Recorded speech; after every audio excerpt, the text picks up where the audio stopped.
मैं दीपक चौरसिया, हमारे इस खास कार्यक्रम में आपका स्वागत है। भारतीय जनता पार्टी की अहम मीटिंग गोवा के अंदर होने वाली है। इसमें राष्ट्रीय कार्यकारिणी की बैठक होगी, साथ ही साथ प्रदेश के जितने अध्यक्ष हैं और राष्ट्रीय जितने पदाधिकारी हैं उनकी भी बैठक होगी, राष्ट्रीय कार्य समिति की बैठक होगी। इसलिए इस बैठक पर सबकी नजर होगी, सभी राजनीतिक पंडितों की नजर होगी, पत्रकारों की नजर होगी, देश की नजर होगी और राजनीतिक दलों की नजर होगी। अगले 4 दिन तक हम लगातार इस मुद्दे पर आपसे रूबरू कराते रहेंगे और देश में जितने भी बीजेपी के टॉप लीडरशिप है उनसे भी आपकी बातचीत कराते रहेंगे। इसी क्रम में आज हम आपकी मुलाकात कराने जा रहे हैं बीजेपी की फायर ब्रांड से वाटर ब्रांड हुई नेता उमा भारती से, जो इस वक्त हमारे साथ जुड़ी हुई है भोपाल से।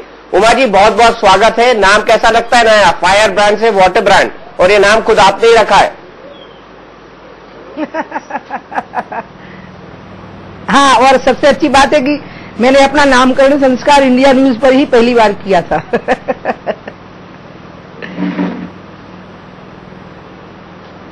जी, लेकिन क्या कुछ चल रहा है उस वाटर फ्रंट पर? क्या नई लड़ाई चल रही है गंगा को लेकर? क्या नई लड़ाई चल रही है जल जंगल और जमीन को लेकर? क्योंकि इससे पहले कि मैं बीजेपी पर आगे बढ़ूं, मैं आपसे जानना चाहूंगा कि आपका ये आंदोलन है कहां तक पहुंचा है?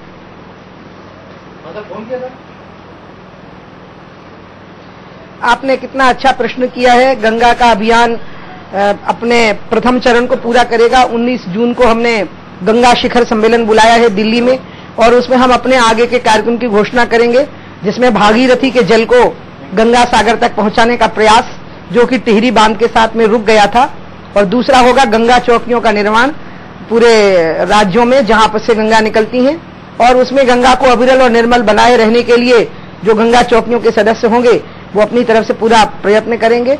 और इसी के लिए 19 जून के बाद कार्यक्रम शुरू हो जाएगा। और इसलिए आपने गंगा से बातचीत शुरू करी, मुझे बहुत अच्छा लगा, क्योंकि मेरा दिल जान सब गंगा के लिए अर्पित है। एक बात और जानना चाहूंगा, आप इतने सालों के दौरान, अगर लगभग 1 दशक का आपका संघर्ष हो तो गलत नहीं होगा गंगा को लेकर, अब सोनिया गांधी तक को मिली, जो आपकी राजनीतिक विरोधी हैं, अगर ये कहा जाए तो गलत नहीं होगा, कम से कम वैचारिक स्तर पर। अब प्रधानमंत्री मनमोहन सिंह से आपका कई बार पत्राचार हुआ, कई बार आप पर्यावरण और वन मंत्री से भी लगातार इस बात को लेकर संपर्क में रही। क्या आपको लगता है कि राजीव गांधी ने इतना बड़ा आंदोलन खड़ा किया था गंगा की सफाई को लेकर, पर आज उसका 1% भी ग्राउंड पर नहीं दिखता है? क्या आपको लगता है नेताओं में इच्छा शक्ति की कमी है, या गंगा को लेकर जो 100 रुपए जाता है उसमें से 1 रुपए भी नीचे खर्च नहीं होता?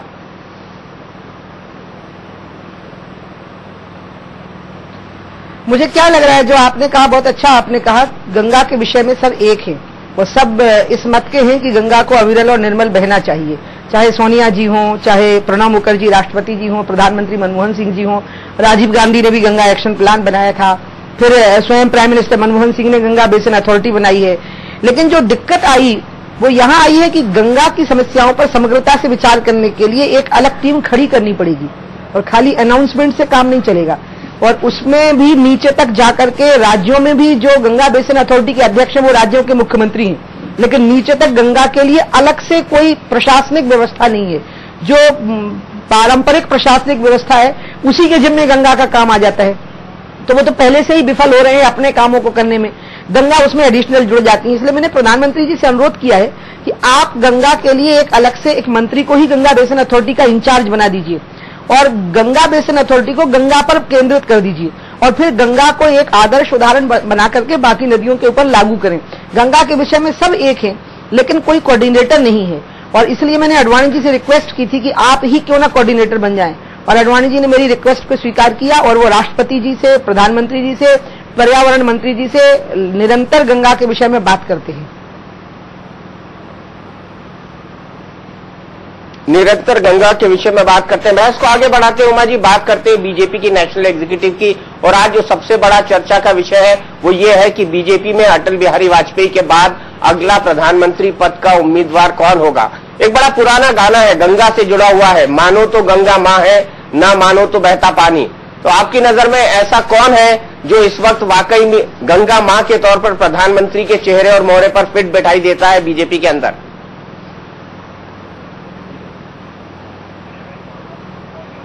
ये तो कुछ सवाल ऐसे हैं जो बिल्कुल फूस का ढेर हैं, मतलब इस पर कुछ भी बोलेंगे तो आग लग जाने की स्थिति आ जाती है। इसलिए मैंने तय किया है कि मैं इन विषयों पर जरूर बात करूंगी, मैं इन विषयों पर राय रखती हूं। मैं भारतीय जनता पार्टी में बहुत छोटी उम्र से हूं, मैं तो जनसंघ के समय से भारतीय जनता पार्टी में हूं, और इसलिए मेरे लिए भारतीय जनता पार्टी बिल्कुल घर की तरह है। और इतने पुराने होने के कारण मेरे पास में भारतीय जनता पार्टी के हर विषय के बारे में कोई ना कोई अपनी राय जरूर है, और मैं राय देती भी हूं। लेकिन मैं इस राय को सार्वजनिक तौर पर व्यक्त नहीं कर सकती, अब मामला बहुत टची हो गया है। पहले ऐसा नहीं था, मैं आपको बताऊं, आज से 5-7 साल पहले जब मैं बीजेपी में थी ना, तो हम कई बार खुलेआम भी कोई टिप्पणी कर देते थे। अब बहुत मुश्किल है, इसलिए मैंने तो तय किया है कि इस विषय को लेकर मैं कोई टिप्पणी करूंगी नहीं। हाल ही में बीजेपी के जो आइडियोलॉग है गोविंदाचार्य जी, उन्होंने एक बयान दिया था। उनका बयान ये था कि प्रधानमंत्री पद के लिए लालकृष्ण आडवाणी और होम मिनिस्टर पद के लिए नरेंद्र मोदी जी। क्या आप उनकी इस राय से सहमत हैं?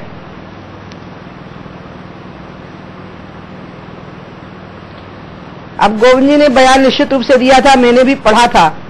गोविंद जी बहुत बड़े विद्वान व्यक्ति हैं और भारतीय जनता पार्टी में बहुत महत्वपूर्ण स्थान गोविंद जी का रहा है, और आज भारत की राजनीति में जो सामाजिक चिंतनकार हैं उसमें गोविंद जी का महत्वपूर्ण स्थान है। इसलिए मैं तो उनकी राय पर अपनी कोई टिप्पणी नहीं दे सकती हूं। उमा जी, अगर हम आगे की बात करें तो ऐसा लगता है कि कहीं वैचारिक स्तर पर, कहीं सैद्धांतिक स्तर पर और कहीं टीम के स्तर पर भारतीय जनता पार्टी के अंदर एक बिखराव सा दिख रहा है। और ये बिखराव के चलते ही कांग्रेस कभी सोचती है कि हम जल्दी तैयारी कर लें चुनाव की, बीजेपी तैयार हो, इससे पहले हम चुनावी मैदान में कूद जाएं, बीजेपी को अभी तैयारी के लिए वक्त लगेगा। बीजेपी में लीडरशिप चेंज को लेकर भी इतना बड़ा झगड़ा हुआ है, किस हालात में राजनाथ सिंह को बनाया गया ये सब लोग जानते हैं, किस हालात में नितिन जी को हटाया गया ये सब लोग जानते हैं। सबसे बड़ा सवाल यह है कि आखिरकार ये बिखराव, ये टकराव और ये अलगाव बीजेपी के अंदर क्यों, क्या कारण है इसके?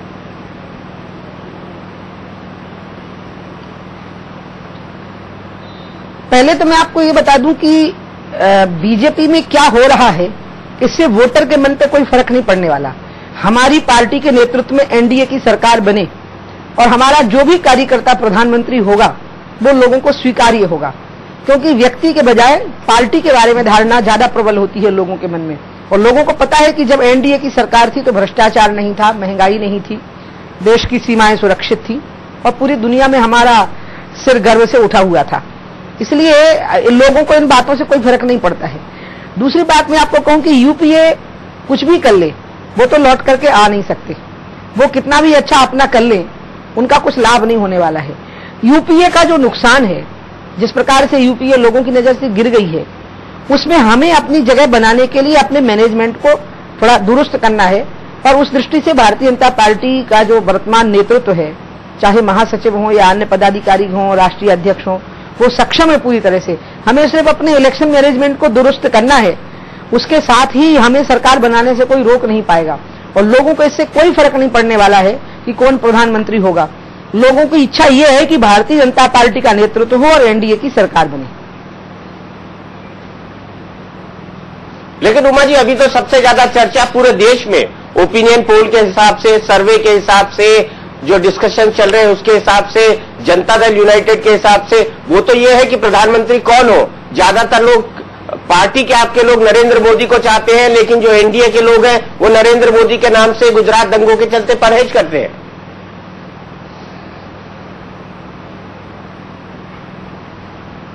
ये तो ऐसे विषय हैं जो सॉर्ट आउट हो जाते हैं, क्योंकि हम जनता दल के साथ बहुत हमारे पुराने संबंध हैं।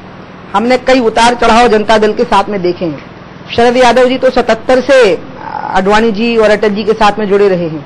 हम किसी न किसी प्रकार से आपस में जुड़े रहे हैं और इसलिए इन सब चीजों के समाधान निकल आएंगे। अभी तो हमें इस बात की तैयारी करनी है कि चुनाव हो और चुनाव में भारतीय जनता पार्टी के नेतृत्व में एनडीए की सरकार बने।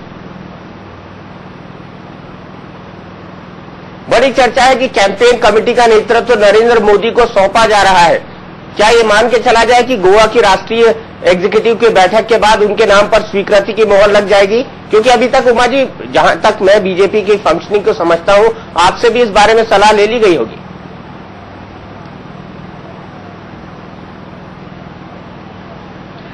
ये तो पार्टी के ऐसे अंदरूनी मसले हैं जिनके बारे में मैं बाहर चर्चा नहीं कर सकती। तो पार्टी के अंदर बैठ करके होने वाली चर्चाएं हैं, और कौन सी घोषणा होगी और कौन सी नहीं होगी ये राष्ट्रीय अध्यक्ष का अधिकार होता है। भारतीय जनता पार्टी में बहुत बड़ी शक्ति है, कार्यकर्ता की बहुत बड़ी शक्ति है, नेताओं की बहुत बड़ी शक्ति है। भारतीय जनता पार्टी की सरकारों का अतीत बहुत अच्छा है, चाहे हम केंद्र में सरकार में रहे हों या हम राज्यों में सरकार में रहे हों, और ये हमारी बहुत बड़ी ताकत है, और इसी ताकत के आधार पर लोग हमारी प्रशंसा करते हैं, हमारे साथ हैं।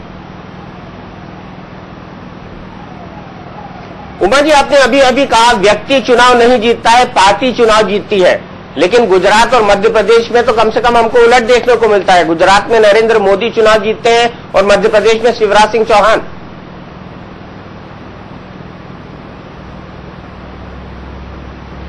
मेरे को लग रहा है कि अभी मैंने जो वाक्य आप रिपीट कर रहे हैं वो मैंने नहीं कहा है। मैंने तो ये कहा है कि भारतीय जनता पार्टी के नेतृत्व में केंद्र में सरकार बने, लोग इसके लिए बहुत उत्सुक हैं। अब कौन सा कार्यकर्ता किस पद के ऊपर बैठता है ये फैसला तो भारतीय जनता पार्टी की जो केंद्रीय इकाई है उसको करना है, वो आपस में बैठ करके तय करेंगे। लेकिन आपको नहीं लगता चुनाव में चेहरा भी महत्वपूर्ण होता है? जैसे एक जमाने में बीजेपी के पास अटल और आडवाणी जी का चेहरा था।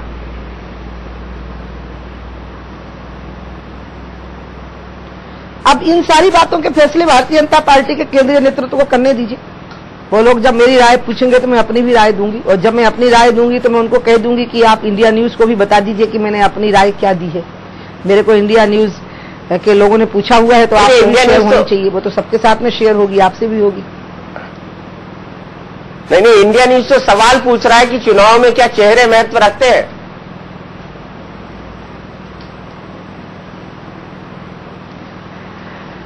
मुझे लगता है कि चुनाव में बहुत सारी चीजें महत्व रखती हैं, और उन बहुत सारी चीजों में बहुत सारे नाम होते हैं, कार्यकर्ता होते हैं, नेता होते हैं, बहुत सारी बातें एक साथ होती हैं।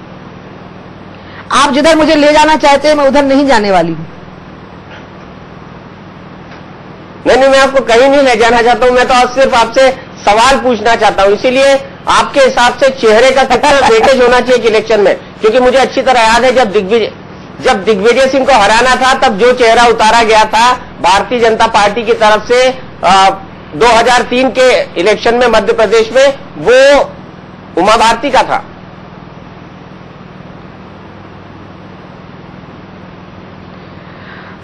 वो तो सही बात है, और सब चीजों का महत्व होता है, सब चीजें मिला करके फिर एक चीज बनती है। मैं एक बात नहीं कह पाऊंगी, मुझे कहते नहीं बनेगा।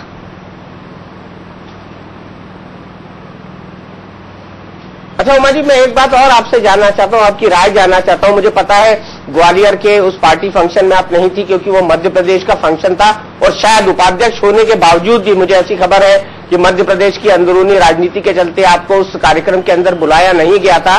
मैं सिर्फ इतना जानना चाहता हूं, क्या लालकृष्ण आडवाणी जी ने मोदी जी के बारे में और शिवराज सिंह जी के बारे में जो कहा, क्या वो ठीक था, क्या वो उचित था, और वो क्या सही कंपैरिजन था?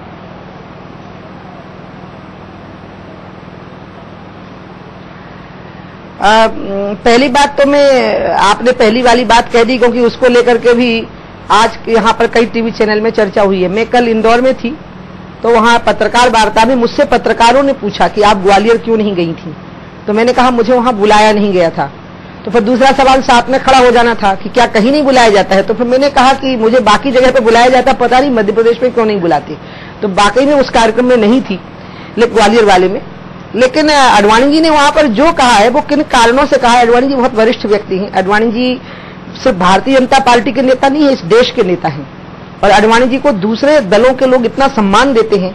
मैं आडवाणी जी के साथ बहुत बार रहती हूँ कई जगह पर, मैंने देखा है कि वैचारिक दृष्टि से कई बार हमारे आपस में एक दूसरे की आलोचना होती है। जैसे वामपंथी हैं, कांग्रेस के नेता हैं, आलोचना करते हैं, हम उनकी करते हैं, वो उनकी करते हैं, वो हमारी करते हैं। लेकिन मैंने आडवाणी जी में एक ऐसा व्यक्ति देखा जिनका व्यक्तिगत तौर पर लोग बहुत सम्मान करते हैं, चाहे वो कांग्रेस के लोग हों, चाहे वो कम्युनिस्ट पार्टीज के लोग हों, चाहे वो हमारे विरोधी विचारधारा के लोग हों, सब लोग आडवाणी जी का बहुत सम्मान करते हैं। जब आडवाणी जी कोई बात कहते हैं तो हम उसकी आलोचना नहीं कर सकते हैं, उसकी विवेचना नहीं कर सकते, उसकी निंदा नहीं कर सकते, उसको हल्केपन से नहीं ले सकते, मतलब हम उस पर टिप्पणी ही नहीं कर सकते हैं। मैं आडवाणी जी को बहुत बड़ा व्यक्ति मानती हूँ, उनको महापुरुष मानती हूँ।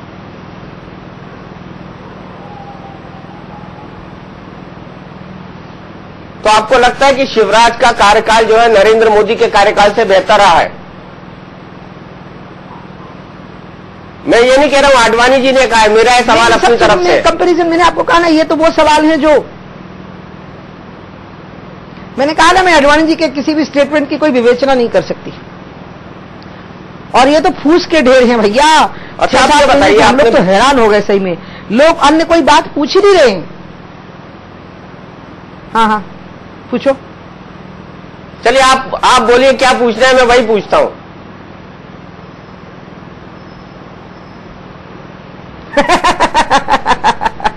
नहीं ऐसे नहीं करेंगे दीपक, आप जो कहेंगे मैं उसका जवाब अपने ही ढंग से दे पाऊंगी ना। मैं आपको सवाल में नहीं कुछ कह रही हूं, आप मुझे जवाब, मेरा जो जवाब है उसको स्वीकार कर लीजिए।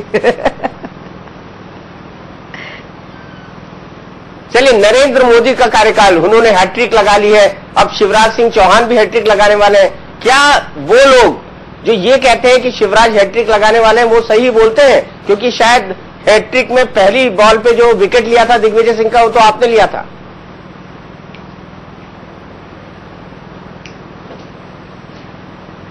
अब आपको जब जो तथ्य हैं उस पर मैं कैसे कोई टिप्पणी करूंगी? तथ्यों पर तो टिप्पणी हो नहीं सकती ना। तथ्य तो जो फैक्चुअल होता है वो तो फैक्चुअल होता है, वो तो फैक्ट होते हैं, उस पर क्यों टिप्पणी करना? उस सब में क्यों पढ़ना? मैं इन सब में नहीं पढ़ना चाहती। इन सब पढ़ने का मतलब अभी 5-6 महीने से कुछ ऐसा हो गया है कि मीडिया ने तय कर लिया है कि इन बातों को लेकर हमारा मजाक बनाना है, इन बातों को लेकर हमें झगड़े दिखाना है, जबकि झगड़े नहीं होंगे तब भी झगड़े दिखाना है। मुझे एक अंग्रेजी चैनल का नहीं भूलता, मैं निकल रही थी, उन्हें कैमरा मेरे मुंह पे लगा दिया, वो माइक लगा दिया मेरे मुंह पे, मेरे से कुछ पूछने लगे, मैंने नरेंद्र मोदी का नाम ही नहीं लिया, और एंकर पूरे टाइम बोले जा रहा now Uma Bharati takes on Narendra Modi, लो साहब। और मैं जबकि नरेंद्र मोदी पर चर्चा ही नहीं कर रही थी, आप कभी देखिए उसकी कहीं सीडी आपको मिल जाए। तब मुझे लगा कि जैसे मान लो एक प्रकार की ये कोई साजिश है पूरी देश में, कि जिसमें भारतीय जनता पार्टी के लोगों में झगड़े हैं, उनमें आपस में विवाद है, बस यही दिखाते रहना है पूरे समय। हम किसी की प्रशंसा करें तो उसमें मतलब है कि वो हो तो फलाने की निंदा कर दी हमने। ऐसा टची तो मामला पहले कभी रहा ही नहीं। मैंने तो तय किया है कि इस दिन मैं इस झगड़े में पड़ूंगी ही नहीं, इन बातों पर बोलूंगी नहीं। उस दिन से मैं इतनी डर गई उस अंग्रेजी चैनल के बाद, वो जिस तरह से हाउ हाउ करने लगे, और उनकी हाउ हाउ पूरे टाइम चली, 12 घंटे चली। एंकर कुछ और बोल रहा, मैं कुछ और बोल रही, मतलब मेरे से यही भूल हो गई कि मैंने उनको 2 मिनट की बाइट दे दी। उसके बाद मैंने कान पकड़ लिए थे कि बाप रे बाप, ये तो फूस का ढेर है, इसमें तो तीली छोड़ेंगे और आग लग जाएगी। अच्छा ये बताइए, क्या गोवा में नरेंद्र मोदी जी का राज तिलक हो पाएगा as a campaign committee chief?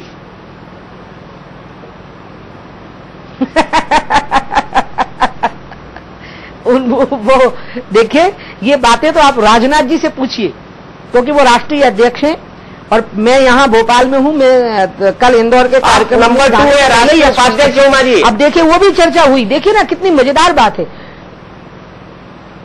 हाँ आप बिल्कुल सही कह रहे हैं, मैं नंबर 2 हूँ राजनाथ जी के, लेकिन ये भी सच है, जैसे मैं कल का ही आपको बता रही, मैं कल इंदौर टाइम पे नहीं पहुंच पाई, मेरी तबीयत बहुत खराब हो गई थी, तो देवास में 1 घंटे मुझे रोकना पड़ा। तो ये हो गया कि मैं सुषमा स्वराज के साथ नहीं बैठना चाहती हूँ। अब ये देखिए कमाल की बात, जबकि मुझे यही पता नहीं था कि जिस कार्यक्रम में मैं जा रही हूँ वो एक बहुत छोटा सा घरेलू कार्यक्रम था, सुमित्रा महाजन जी का, उनके साथ में रहने वाली एक महिला का सहस्त्र चंद्र दर्शन कार्यक्रम था। मैं महिला का बहुत सम्मान करती हूँ उनका, तो मुझे कुछ पता ही नहीं उस प्रोग्राम के बारे में डिटेल, इसलिए मैं तो इतनी डर गई हूं इन बातों को लेकर के। मुझे लगा है जैसे ये कोई बहुत बड़ी वो साजिश किसकी है मुझे नहीं पता, मैं मीडिया की साजिश नहीं मानूंगी, मैं आप लोग की साजिश नहीं मानूंगी, लेकिन जैसे ये कोई बात है और जिसमें ये प्लान किया गया है कि भारतीय जनता पार्टी जैसी अनुशासित पार्टी को भी लड़ते और झगड़ते हुए पूरे समय दिखाया जाए। इसलिए अध्यक्ष कौन होगा कौन नहीं होगा, और वो कौन से क्या बोलते हैं कैंपेन कमेटी होगी कि नहीं होगी, प्रधानमंत्री कौन होगा, इस पर राजनाथ जी बोलेंगे और हम उनके साथ रहेंगे। उमा जी, आपको लगता है ऐसा कि अब जिस तरह का माहौल देश में बन गया है, जिस तरह से लोग बातें कर रहे हैं, जिस तरह से ओपिनियन पोल्स आ रहे हैं, उसके हिसाब से पार्टी को, नरेंद्र मोदी को नजरअंदाज करना बिल्कुल असंभव हो चुका है?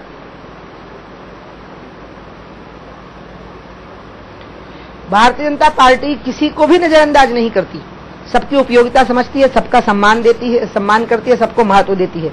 मुझे खुद देखिए, मैं भारतीय जनता पार्टी में अभी 7 जून को आए हुए 2 साल होंगे। आज मैं भारतीय जनता पार्टी की राष्ट्रीय उपाध्यक्ष हूँ। राजनाथ जी ने मुझे इतना सम्मान दिया, मेरी मजबूरी है, मैं अस्वस्थ हो गई हूँ, तो मैं आज गोवा के लिए निकल नहीं पाई। मैं कल कोशिश करूंगी कि मैं किसी प्रकार से कल शाम तक पदाधिकारियों की बैठक है तो वहां पर मैं पहुंच जाऊं। तो इसलिए भारतीय जनता पार्टी यदि सबका महत्व ना समझती होती, तो आज जब मुझे खुद कह रहे हैं कि मैं नंबर 2 हूं, तो ये भारतीय जनता पार्टी में ही हो सकता है कि हर एक के गुणों के अनुसार उसको स्थान मिलना। तो जिसके जो गुण होंगे पार्टी के अध्यक्ष तय करेंगे, उसको स्थान देंगे। अच्छा ये बताइए, नरेंद्र मोदी बेहतर मुख्यमंत्री या शिवराज सिंह चौहान?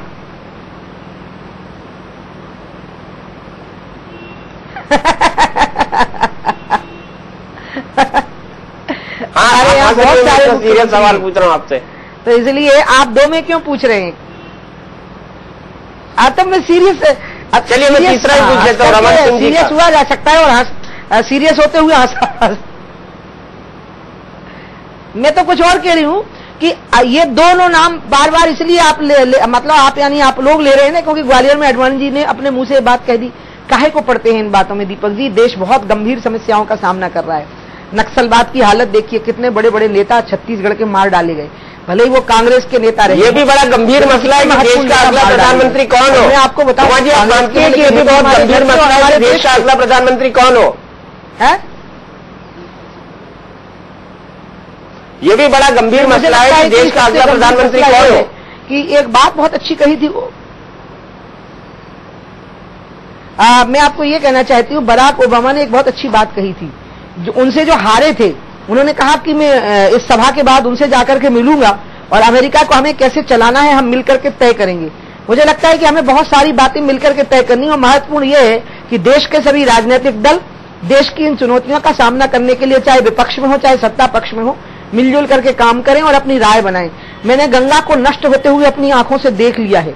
हमने अपनी अमूल्य धरोहरें नष्ट कर ली हैं, हमारी खनिज संपदाएं लुट गई हैं, विदेशी कंपनियां सारे नियम कायदों को ताक पर रख करके लोगों को खरीद कर अपनी जेब में डाल करके हमारे देश को लूट रही हैं। हमारे देश में बेरोजगारी बढ़ रही है, आत्महत्याओं का दौर बढ़ रहा है। ये सब देश के हालात इतने खराब हैं, ऐसे समय तक चाहे कोई सत्ता पक्ष में हो विपक्ष में हो, हम सबको मिलकर के कुछ बातों पर अपनी राय बनानी पड़ेगी और एक दूसरे का सहयोग करना पड़ेगा। मैं आपको एक बात कहूं, जब नरेंद्र मोदी अपना चुनाव जीते थे और केशुभाई पटेल हारे थे, तो केशुभाई पटेल से जाके नरेंद्र मोदी ने पहले आशीर्वाद लिया था, उनको मिठाई खिलाई थी और उनसे पूछा था गुजरात का विकास आगे कैसे हो। तो नरेंद्र मोदी ने वही किया जो बराक ओबामा ने वहां किया था। तो मैं इसका मतलब ये मानूं कि उमा भारती जी का प्रेफरेंस नरेंद्र मोदी है?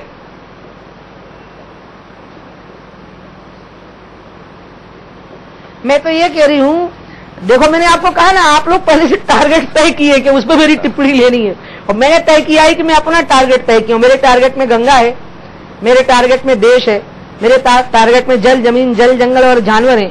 मेरी दृष्टि तो किसी व्यक्ति पर है ही नहीं। एक आखिरी सवाल उमा जी, क्या हम गोवा की कार्यकारिणी में पार्टी की तरफ से किसी बड़े घोषणा, बड़े ऐलान का उम्मीद कर सकते हैं? कुछ बड़ा निकलकर सामने आ सकता है? क्योंकि सबकी नजरें, देश और दुनिया की नजरें इस एग्जीक्यूटिव पर टिकी हुई है।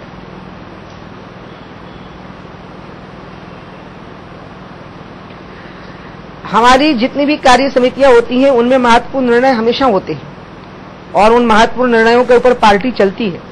तो इसलिए राजनाथ जी अध्यक्ष बने हैं। अध्यक्ष होने के बाद में ये उनकी पहली कार्यकारिणी है पदाधिकारियों के साथ। इसके पहले राष्ट्रीय अधिवेशन हो चुका है, उसके पहले राष्ट्रीय कार्य समिति हुई थी, लेकिन तब पदाधिकारियों का गठन नहीं हुआ था। कल बहुत सारे पदाधिकारियों के साथ विचार विमर्श होगा।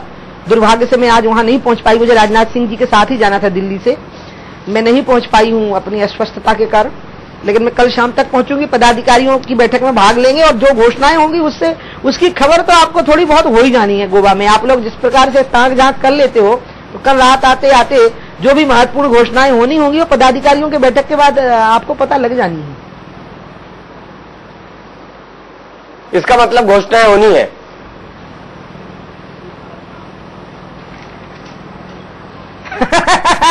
और फिर आप उस बात को किसी एक विषय के साथ में जोड़ेंगे। मैं ऐसा नहीं कह रही, मैं कह रही जो भी घोषणाएं होनी होंगी पदाधिकारियों की बैठक के बाद में लगभग अंदाज हो जाता है सबको। क्या होना है मुझे नहीं मालूम, राजनाथ जी को पता होगा या शायद अभी उनके मन में भी यही होगा। मैं तो सवाल पूछ रहा, बैठ करके विचार करेंगे, फिर तय करेंगे कि क्या करना है। नहीं, मेरे को तो ये मालूम पड़ा है कि कैंपेन कमेटी के चेयरमैन के तौर पर नरेंद्र मोदी जी का नाम सामने आएगा।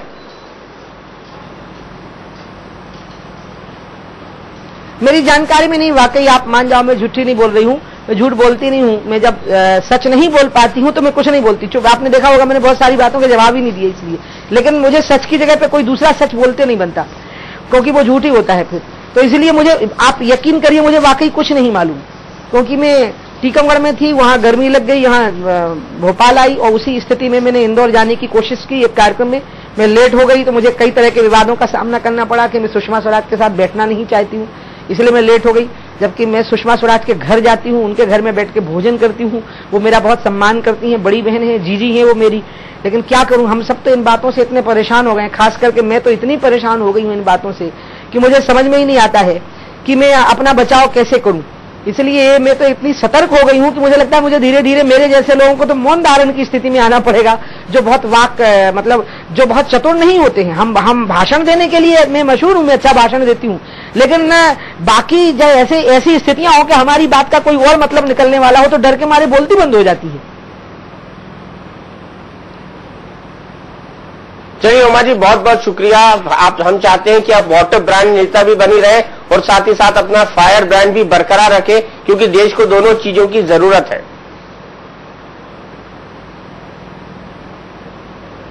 Thank you.